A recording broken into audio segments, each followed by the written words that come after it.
En este lugar el amor se expande, la fe florece, nadie se esconde. Aquí encuentras luz para tu vida, abriendo puertas, borrando heridas. Iglesia Alcance Familiar. Y familia, hoy vamos a hablar de un tema que seguramente me vas a decir: pastor, de ese yo ya me lo sé, de ese yo ya he escuchado muchos años, tengo muchos años en el Evangelio, sobre todo los que ya son cristianos viejitos o maduros por ahí, ¿verdad? Y es acerca del nacer de nuevo. Entonces me vas a decir: yo ya me sé ese, hoy me voy temprano. Pues no es así, familia. Vamos a repasar. Vamos a ver pequeños puntos importantes que de repente pasamos por alto en este tema específico y hoy los vamos a aclarar. ¿Amén? Vamos a Juan 3:1. Es un pasaje súper conocido de la Biblia en donde justamente se expresa acerca del nacer de nuevo. Y si tu Biblia tiene título, dice Jesús y Nicodemo. Dice: había un hombre de los fariseos. ¿Sí te acuerdas quiénes eran los fariseos, verdad? Los estudiosos, los religiosos, los sacerdotes, los que tenían el mayor poder en aquel entonces espiritualmente hablando. Y dice: había un hombre de los fariseos que se llamaba Nicodemo, un principal, o sea, no cualquiera, entre los judíos. Este vino a Jesús de noche y le dijo: Rabí, sabemos que has venido de Dios como maestro, porque nadie puede hacer estas señales que tú haces si no está Dios con él. Respondió Jesús y le dijo: de cierto te digo, que el que no naciere de nuevo no puede ver el reino de Dios. Nicodemo le dijo: ¿cómo puede un hombre nacer siendo viejo? ¿Puede acaso entrar por segunda vez en el vientre de su madre y nacer? Respondió Jesús: de cierto te digo, que el que no naciere de agua y del Espíritu no puede entrar en el reino de Dios. Lo que es nacido de la carne, carne es, y lo que es nacido del Espíritu, Espíritu es. ¿Todos habían escuchado acerca de esta porción de la Biblia? Sí, ¿verdad? Este pasaje, familia, sucede en el capítulo 3 de Juan, ¿sí? Pero si leemos el capítulo 2, es decir, un poquito atrás, que es bueno cuando leas una porción de la Biblia, leer el contexto para saber en qué posición te encuentras o poder ubicar exactamente por qué se llevaron a cabo dichos hechos. Si leemos el capítulo 2, ¿sí? Vamos a ver que estos hechos ocurrieron justo en los días de la Pascua, ¿sí? ¿Recuerdas que se celebraba la Pascua? Bueno, para los que se les olvidó. La Pascua en aquel entonces se celebraba, si recordarás, Israel, el pueblo de Dios, estaba cautivo en Egipto. Eran esclavos, ¿verdad? Y sabemos que Dios usa a Moisés para liberar a su pueblo. Y sabemos que hubo varias plagas, ¿verdad? Plagas que dio Dios a través de Moisés. Y la última plaga fue la de la muerte de los que sacrificaron a los animalitos, ¿verdad? A los corderos. Y a partir de ese momento Faraón dejó libre al pueblo de Israel. Amén. Y entonces la Pascua se festejaba en conmemoración de esa libertad que había obtenido el pueblo de Israel a partir de ese momento. Entonces cada año ellos hacían una fiesta, hacían una celebración para celebrar que habían sido libres por parte de Dios. Amén. Eso era la Pascua. Ahora, vamos a leer nuevamente los versículos 1 y 2. Dice Juan 3, 1 y 2. Había un hombre de los fariseos que se llamaba Nicodemo, de reitero, un principal entre los judíos. Este vino a Jesús de noche y le dijo: Rabí, sabemos que has venido de Dios como maestro, porque nadie puede hacer estas señales que tú haces si no está Dios con él. Ok. Nicodemo, te reitero, familia, era un principal de los judíos. Tenía una posición alta, una posición de poder, ¿sí? una jerarquía alta. Él era un maestro, él era un sacerdote, no era cualquier aprendiz o cualquier persona que estaba en la iglesia, ¿verdad? O que estaba entre los religiosos, era una persona de poder. Y tenía una posición de privilegio. Pero fíjate, a mí me llama mucho la atención cómo le dice, se refiere a Jesús como rabí, ¿sí? Donde dice, vino a Jesús de noche y le dijo rabí. Rabí era un título con el que los judíos honraban a los sabios de aquel entonces, a los que tenían conocimiento, a los expertos. Pero recuerda que los fariseos eran y pensaban todo lo contrario de Jesús. No le decían o no se expresaban con tal respeto hacia Jesús, porque ellos consideraban que Jesús era un farsante, era un mentiroso, que no era hijo de Dios. ¿Ok? Pero este Nicodemo, que estaba en una posición aún mayor, se dio cuenta de que no era así, de que Jesús no era un farsante, y por eso lo llama de esta manera. Y por eso incluso había ido al Monte de los Olivos. Ojo, no dice dónde fue este encuentro, pero dice que llegó Nicodemo con Jesús y que era de noche.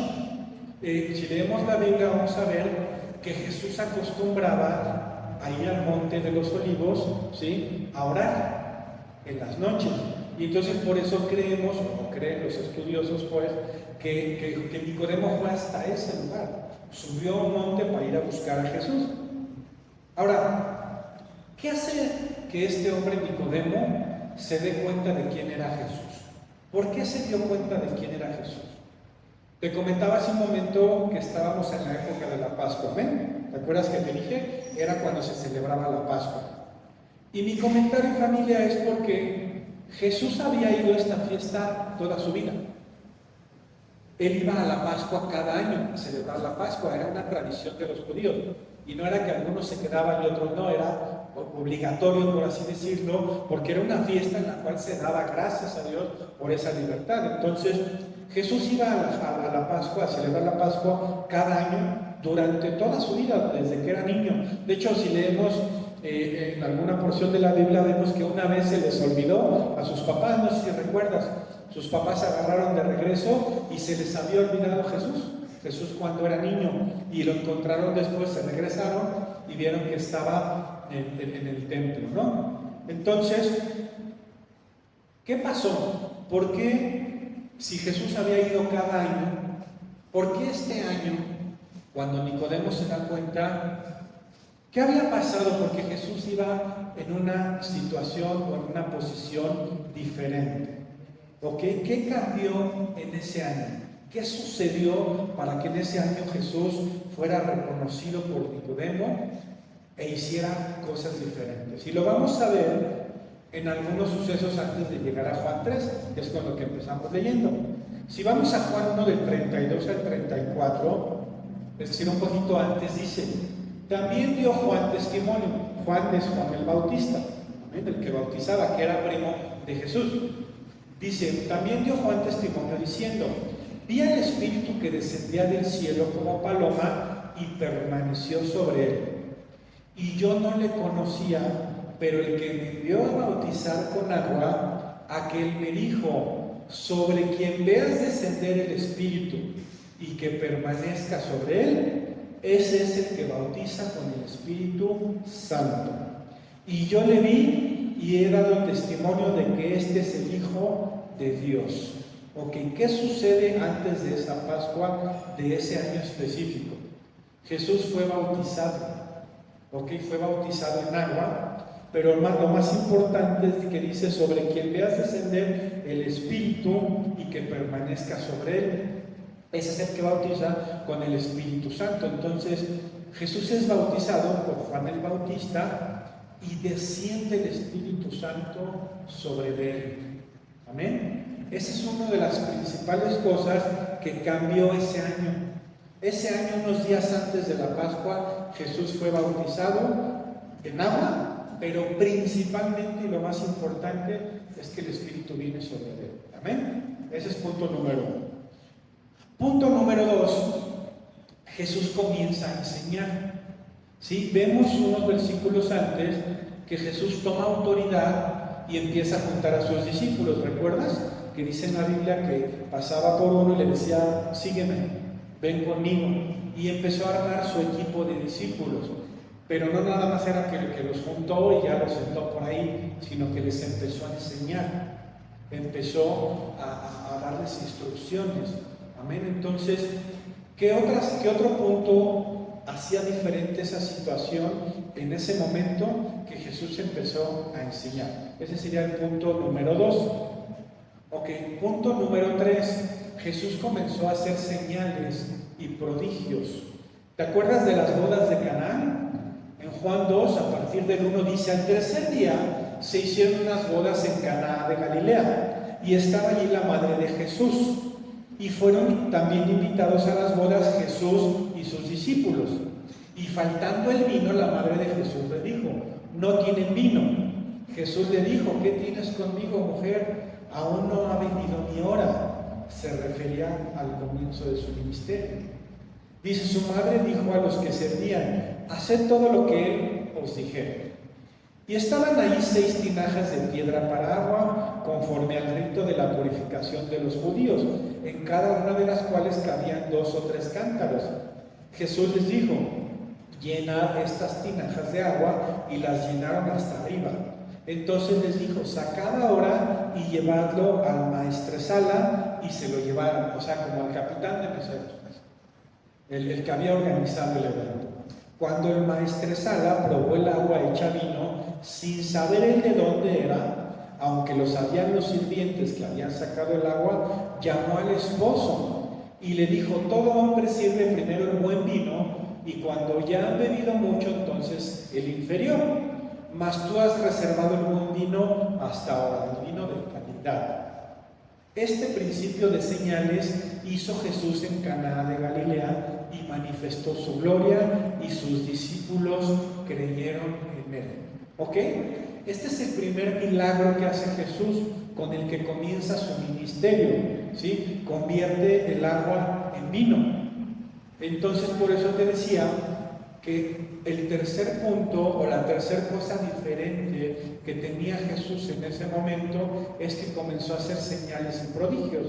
Hizo un milagro, la gente se dio cuenta, sus discípulos dice que creyeron en él. O sea, yo creo que los discípulos ya estaban enseñados, pero ahí fue como que se cerró se me fue la palabra, pero acabó pues de convencerse cada discípulo al ver estos prodigios. Amén. Ese es el tercer punto. Cuarto punto: limpió el templo. Antes de la fiesta de la Pascua, limpió el templo. La limpieza tiene que ver con la purificación. Dice Juan 2, 13 en adelante. Si tu Biblia, te reitero, tiene título, dice: Jesús purifica el templo. Dice: estaba cerca la Pascua de los judíos, y subió Jesús a Jerusalén. Y halló en el templo a los que vendían bueyes, ovejas y palomas, y a los cambistas allí sentados. Y haciendo un azote de cuerdas, echó fuera del templo a todos, y las ovejas y los bueyes, y esparció las monedas de los cambistas, y volcó las mesas. Y dijo a los que vendían palomas: quitad de aquí esto, y no hagáis de la casa de mi padre casa de mercado. Ok, te he explicado en otras ocasiones esta situación. Llega Jesús al templo y los manda a todos a orar. Se enoja. ¿Por qué se enojó Jesús? ¿Porque era malo? No. Te voy a explicar por qué. La gente que estaba ahí abusaba. Cuando venía gente de lejos a celebrar esas fiestas, era necesario que se sacrificaran animales. ¿Ok? Pero sabemos que a Dios se le daba mejor, ¿o no? Ok, estas personas que llegaban a vender los animales, porque hubo un edicto en el cual se les concedió que en lugar de traer a los animales caminando por semanas o por meses, porque venían de muy lejos, se les concedió que compraran ahí los animales, que trajeran su dinero, ahí cambiaran su dinero, por eso habla de los cambistas, y compraran animales. Pero había 3 puntos malos, o que se convirtieron malos en ese momento. Una, los cambistas abusaban. Llegaba la gente con su dinero, haz de cuenta que les cambiaban pesos por dólares, y abusaban de la gente que venía a hacer su sacrificio. O sea, incrementaban los costos. 2, los animales que se vendían tendrían que ser de lo mejor. Sin embargo, sucedía que decían, bueno, mira, te vendo este corderito que está muy bonito y demás, pero tengo este que nació con una pata chuequita, tengo este que nació sin un ojito, y entonces te lo doy más barato. Y entonces ya el propósito de ofrecerle a Dios lo mejor se perdió. Por eso Jesús se enoja, ¿sí? Y la otra es que también les vendían muy caro los animalitos porque abusaban de la necesidad. La gente venía con dinero y entonces a lo mejor eran mexicanos, unos que otros, ¿verdad? Así, medio abusivos, y entonces abusaban y les vendían muy caro. Y además, por último, esa vendimia tendría que realizarse fuera del templo. Pero ya en ese momento llegó el punto en que metieron al templo las mesas y ahí hicieron su negocio, ¿sí? Cuando tenía que ser en los patios del templo, por así decirle. Entonces, ese es el motivo por que se enoja Jesús, porque la gente ya no estaba viendo a Dios, agradeciendo a Dios y sacrificando por Dios, ya estaban haciendo negocio, ya habían prostituido, ¿sí?, esa parte de la fiesta y del agradecimiento. ¿Me explico? Entonces, el cuarto punto es que Jesús limpia el templo. Amén. Quedamos que son 4 puntos. Ahorita vamos a regresar a ellos, pero vamos a acabar lo que estábamos leyendo en Juan 3. Juan 3:3 dice, respondió Jesús y le dijo, de cierto te digo, que el que no naciere de nuevo no puede ver el reino de Dios. Nicodemo le dijo, ¿cómo puede un hombre nacer siendo viejo? ¿Puede acaso entrar por segunda vez en el vientre de su madre y nacer? Respondió Jesús, de cierto te digo, que el que no naciere de agua y del Espíritu no puede entrar en el reino de Dios. Lo que es nacido de la carne, carne es, y lo que es nacido del Espíritu, Espíritu es. Ok. Jesús le contesta a Nicodemo cuando le dice que tiene que nacer de nuevo. Y Nicodemo, pensando de manera terrenal, pues lo lógico es que preguntara, ¿cómo voy a nacer de nuevo? ¿Cómo voy a entrar al vientre de mi madre si ya estoy bien grandecito, verdad? Pero Jesús le hace ver, familia, que él estaba hablando de un nuevo nacimiento espiritual, que era un tema espiritual, no terrenal. Y le responde que el que no naciere del agua y del Espíritu no podrá entrar en el reino de Dios. Es tu caso y el mío. Si no nacemos del agua y del Espíritu, no vamos a poder entrar en el reino de Dios. De la manera que tú y yo tenemos que nacer del agua y de esa misma manera, tenemos tú y yo que nacer del agua y del Espíritu, como se lo indicó a Nicodemo. Entonces, pastor, si yo no me bauticé en agua, ¿ya no voy a entrar al reino de los cielos? Fíjese que mi abuelita sí fue alcanzada por Dios, sí entregó su vida a Jesús, pero falleció y ya no hubo tiempo de bautizarla en agua. Entonces ya no va a entrar en el reino de los cielos. No es así. El nacer en el agua se refiere al nacimiento físico que tú y yo hemos tenido al venir a este mundo. ¿Qué pasa cuando una mamá da luz? Se rompe la fuente. ¿Amén? Y en esa fuente, ¿qué hay? Agua. Ese es el nacimiento en agua al que se refiere Jesús en ese momento. Tú y yo todos hemos nacido de esa manera, ¿verdad? Nacimos ya del agua. No se refiere precisamente al bautizo que hizo Juan el Bautista en aquel entonces, sino al nacimiento en este mundo, en esta tierra que viene del agua, que está en el vientre de la madre. ¿Amén? Entonces tú y yo ya nacimos del agua, ¿sí? Ahora necesitamos nacer de nuevo, que es el título de la prédica, en el Espíritu, para que entonces podamos entrar en el reino de los cielos, ¿sí? Y tú me puedes decir, pues te digo, pastor, que yo esa ya me la sé. Ya tengo 20 años de cristiano, ya sé lo de nacer de nuevo y todo ese rollo y demás. Ok, entonces vamos a ver los 4 puntos que te comenté hace ratito, nada más para confirmar que tú y yo somos muy santos y ya nacimos de nuevo. ¿Amén? Okay. El Espíritu Santo vino a él, quedamos en primer lugar, ¿no? El Espíritu Santo viene sobre Jesús y es lleno. Ok. Si tú y yo hemos nacido de nuevo, familia, forzosamente el Espíritu Santo tiene que haber venido sobre de ti y sobre de mí. Lo dice la palabra, no lo digo yo.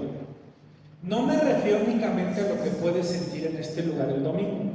Algunos venimos aquí el domingo y se nos enchina la piel, nos dan ganas de llorar, nos dan escalofrío, sientes un vientecito, sientes paz en el tiempo de la alabanza. ¿Cuánto sienten bonito en el tiempo de la alabanza?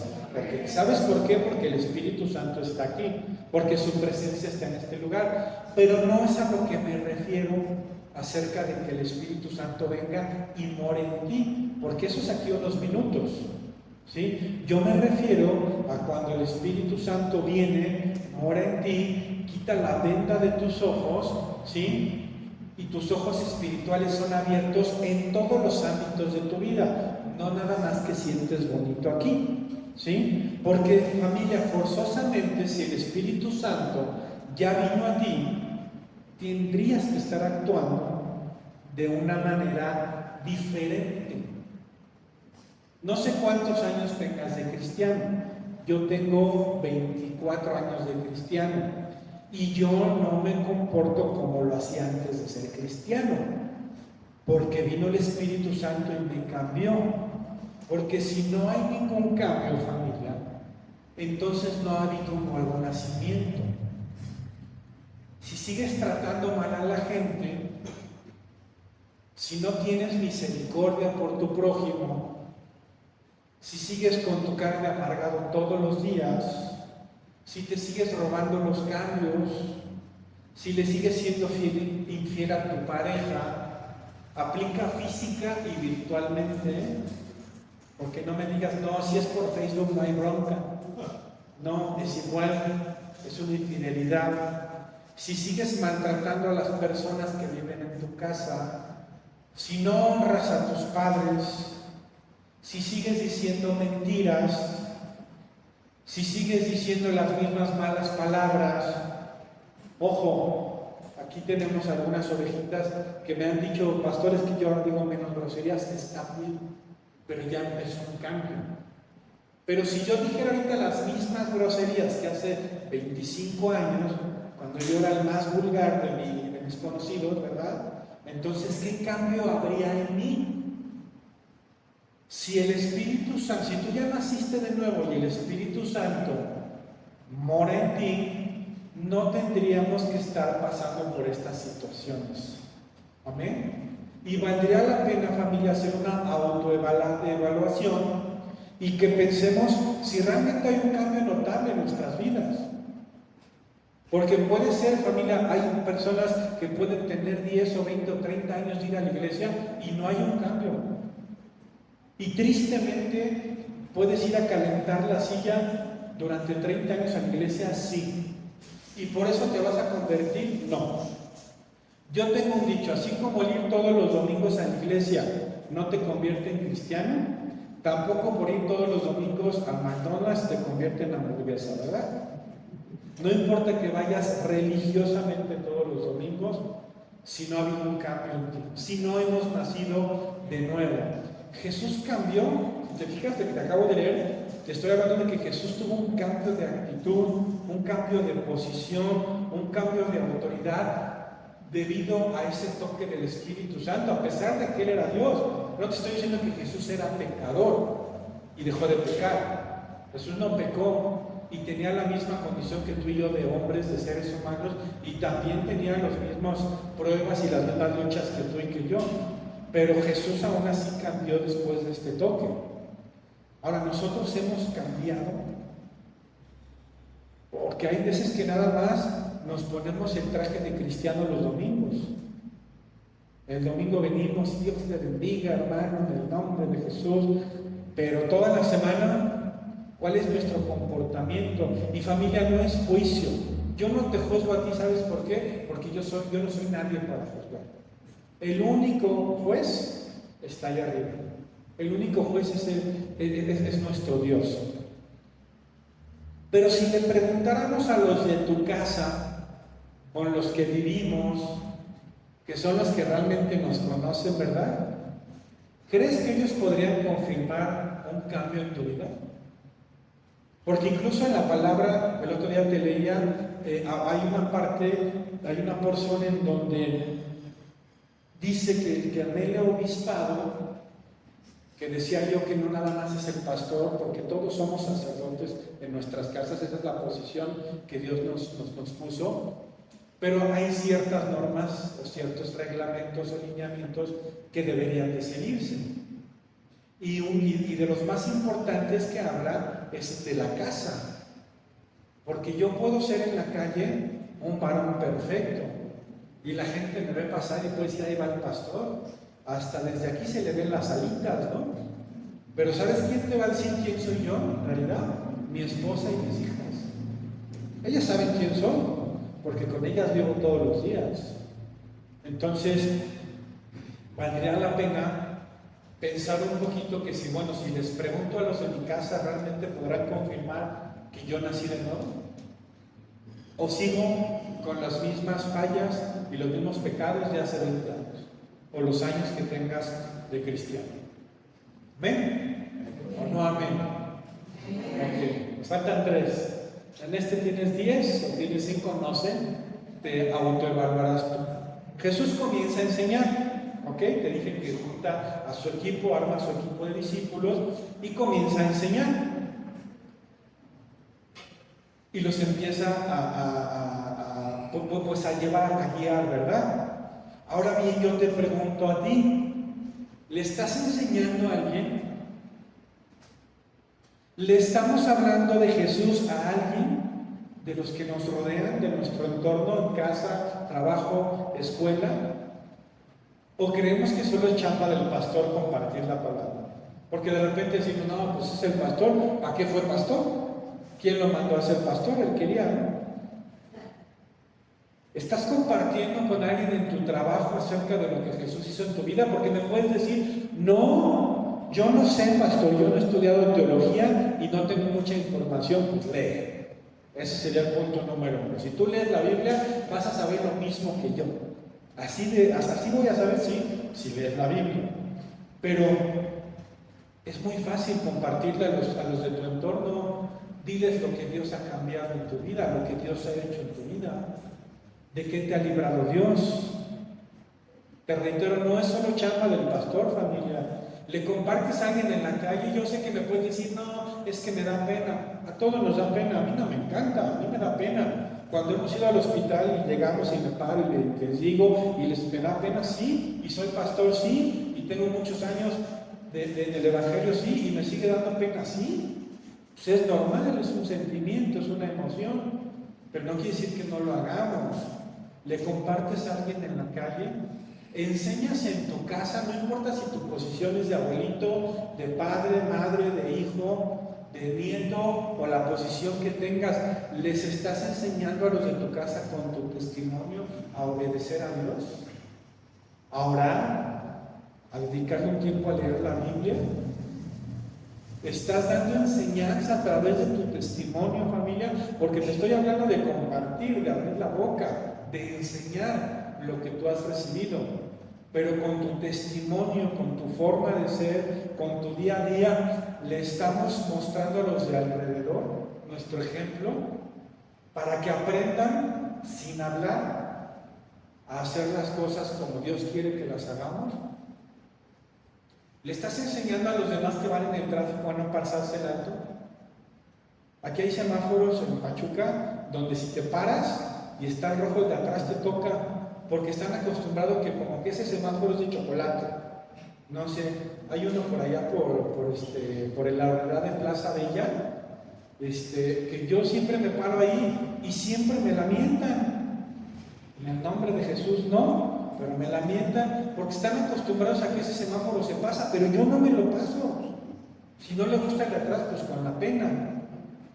Pero le estamos enseñando a los demás a no meternos en el carril del tusobús. Nos metemos en el carril del tusobús y con la calcomanía del pescadito atrás. ¿Qué estamos enseñando?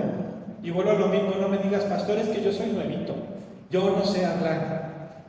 Te acabo de explicar varias cosas que podemos hacer sin necesidad de abrir la boca, ¿amén? Eso es enseñar. Jesús enseñaba. Si tú has nacido de nuevo, tendrías que estar enseñando.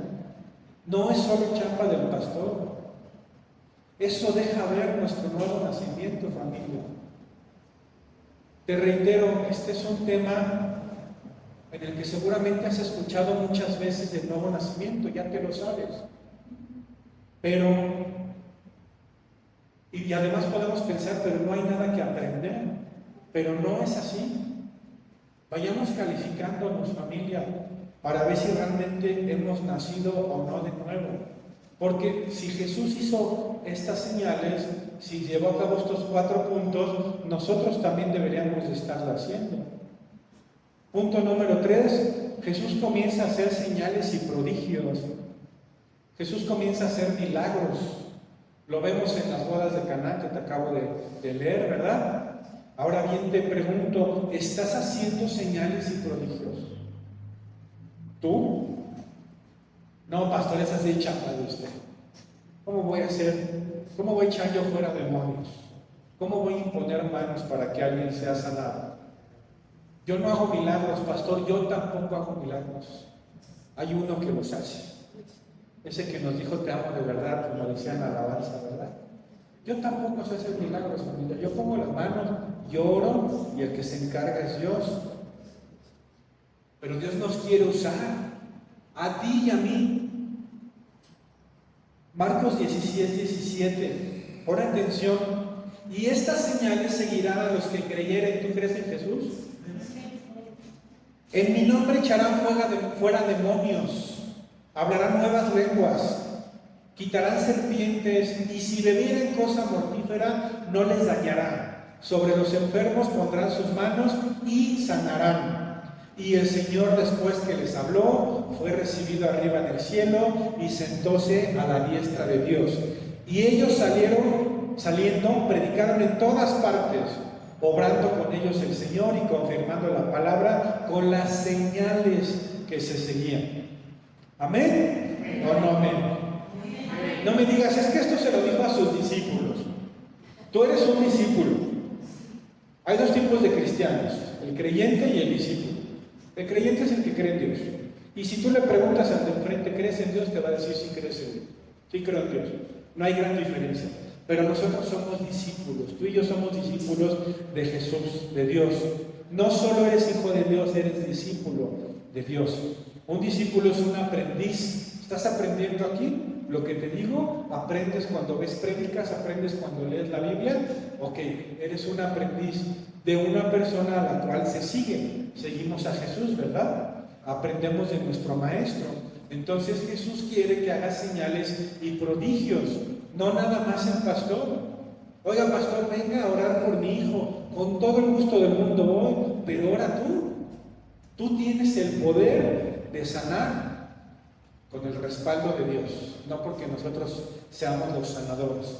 Amén. Entonces, Jesús quiere que hagas estas señales y prodigios, familia, que aprendas, que te dejes enseñar, que te dejes moldear. Está esperando a que no te vueles las clases. ¿Alguien en la escuela se volaba las clases? ¿No? Yo sí, Yo sí, todo puro santo aquí me mandó el Señor.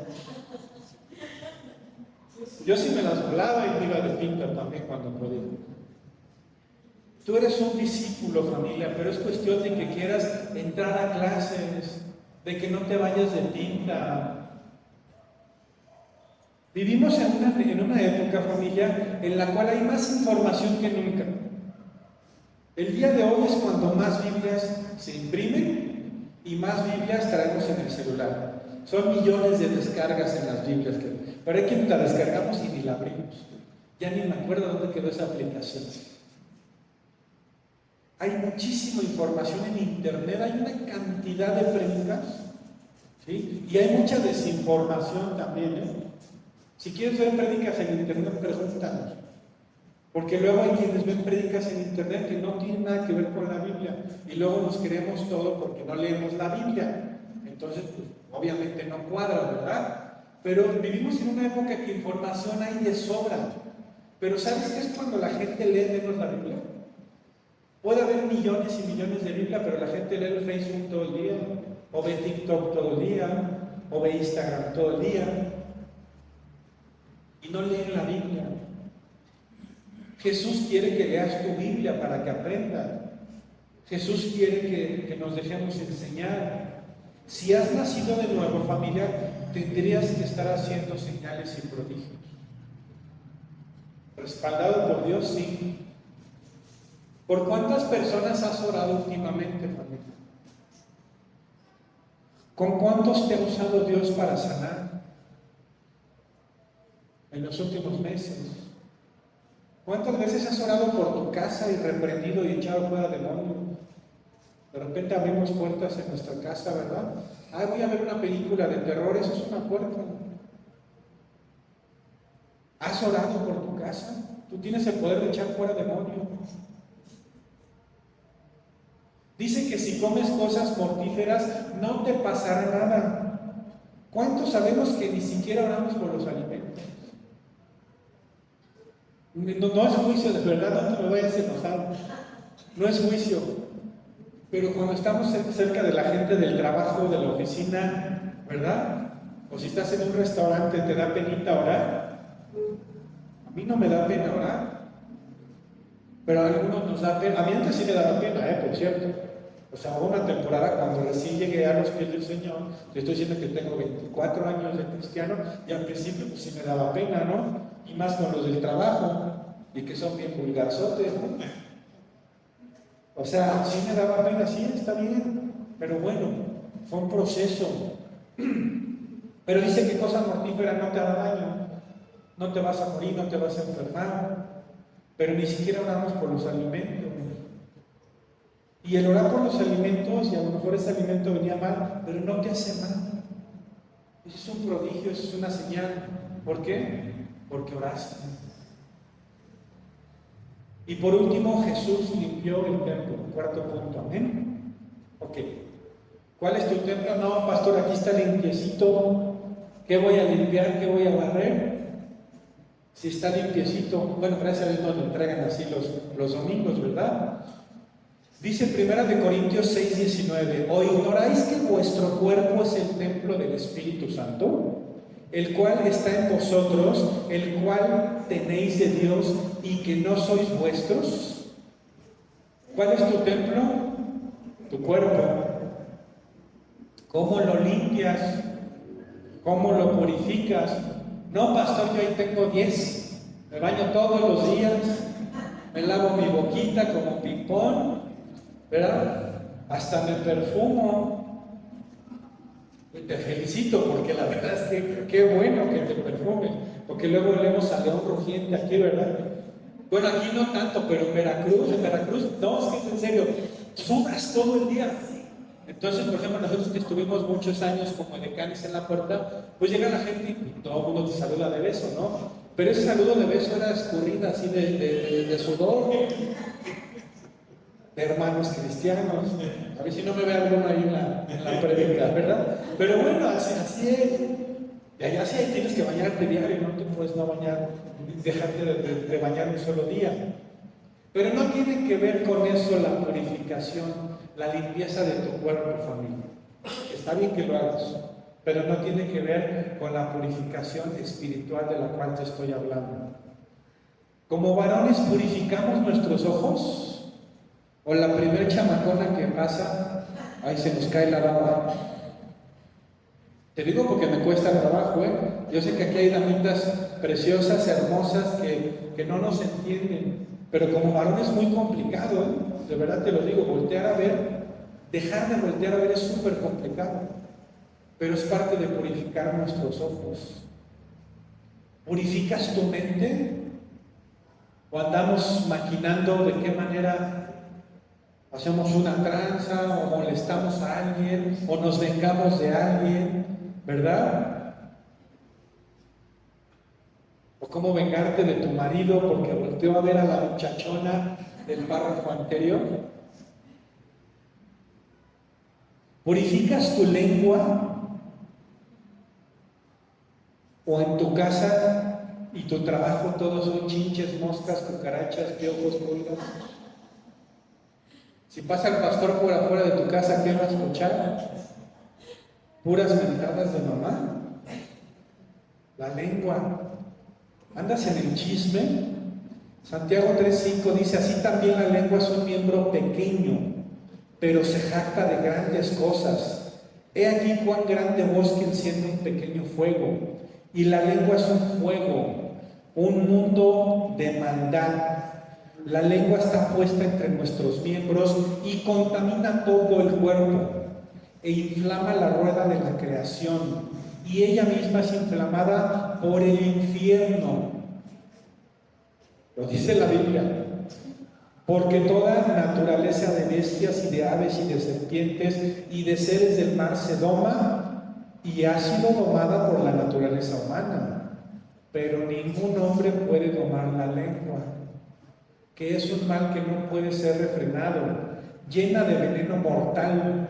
Con ella bendecimos al Dios y Padre, y con ella maldecimos a los hombres, que están hechos a la semejanza de Dios. De una misma boca proceden bendición y maldición. Hermanos míos, esto no debe ser así. ¿Acaso en una fuente hecha por una misma verdura agua dulce y amarga? Hermanos míos, ¿puede acaso la higuera producir aceitunas o la vid higos? Así también ninguna fuente puede dar agua salada y dulce. Ahí San Pastor dice que no puede ser domada la lengua. ¿Ok? No al 100%. Me queda claro. Pero sí en un porcentaje. Si tú naciste de nuevo, tendrías que estar domando tu lengua. Y te estoy hablando de todas las edades, ¿eh? Porque hay quienes dicen, esa viejecita se ve bien dulcecita. Esa no creo que pegue con la lengua, pero anda aventando veneno para todos lados. ¿Verdad? Entonces, tenemos que domar nuestra lengua para purificar nuestro cuerpo. ¿Qué tan puros estamos, familia? Te reitero que la purificación tiene que ver con la limpieza. ¿Qué tan limpios estamos? Esto se debe de ver reflejado en nuestras vidas si hemos nacido de nuevo. Forzosamente, familia.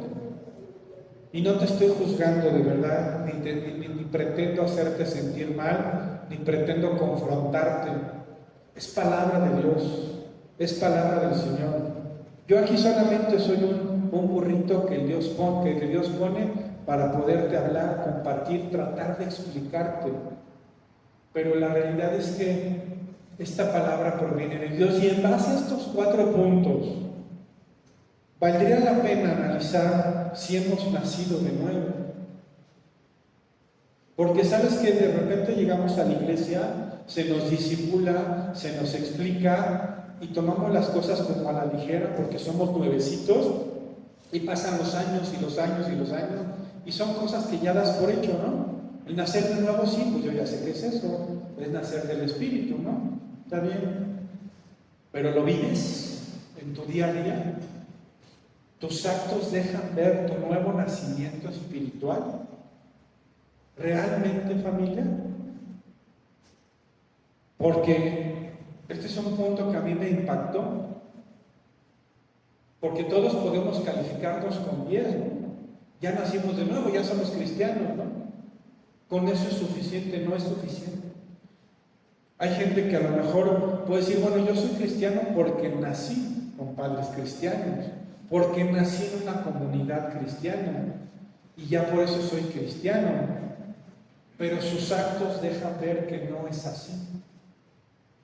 Desafortunadamente tomamos el nombre como cristiano de moda, y ¿sabes qué? Como cristianos somos discípulos del Señor. Como cristianos deberíamos comportarnos como cristianos. El cristiano, acuérdate que es el diminutivo de Cristo, es como decir pequeños Cristos. Entonces, realmente valdría la pena, familia, que hiciéramos un autoanálisis. Yo no te juzgo, te lo digo.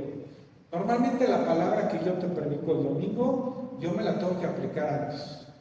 Si no, ¿con qué cara vengo a predicarte, no? Y también te digo que no soy perfecto. Pregúntale a mi esposa o a mis hijas, yo no tengo problema. Y te van a decir que no soy perfecto, no, tengo muchas fallas que trato de cambiar. Lo que sí sé es que si yo comparo al Carlos de hace 25 años con el Carlos de hoy, sé que hay un cambio. No en la perfección, pero hay un cambio. Ponte sobre tus pies, familia. Te reitero, familia, que esta palabra no es para confrontarte, aunque si así sirve, gloria a Dios, porque al final de cuentas la palabra, te reitero, proviene de Dios. Si nos confronta, quiere decir que estamos haciendo algo mal. Ahora, si estamos haciendo algo mal, gloria a Dios también, porque si el día de hoy nos damos cuenta de nuestro error, eso es una bendición.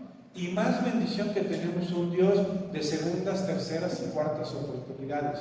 Amén. En este lugar el amor se expande, la fe florece, nadie se esconde.